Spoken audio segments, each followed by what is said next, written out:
আপনি কি একটার পর একটা ট্রেডিং কোর্স কিনছেন কিন্তু এখনো প্রফিট করতে পারছেন না? সমস্যা আপনার শেখার মধ্যে না, সমস্যা আপনার এক্সপেকটেশনে। আপনি ভাবছেন 1 মাস শিখবো আর 2 মাসে টাকা আসবে, কিন্তু ট্রেডিং কখনোই এত সহজ না। ট্রেডিং একটা স্কিল, এখানে লাগে সময়, অভিজ্ঞতা আর নিজের ভুল থেকে শেখা। আপনি যত কোর্সই করুন না কেন, যদি আপনার মাইন্ডসেট ঠিক না থাকে তাহলে প্রফিট আসবেই না।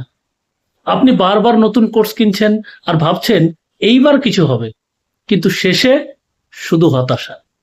তাই আমি বলি কি, কুইক মানির এক্সপেকটেশন বন্ধ করুন, ফোকাস করুন প্রসেসের উপর।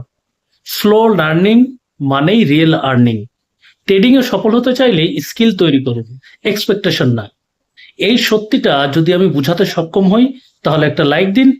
আর ট্রেডিং ও ইনভেস্টমেন্ট শিখতে বঙ্গ ট্রেডারকে এক্ষুনি সাবস্ক্রাইব করে নিন। নমস্কার।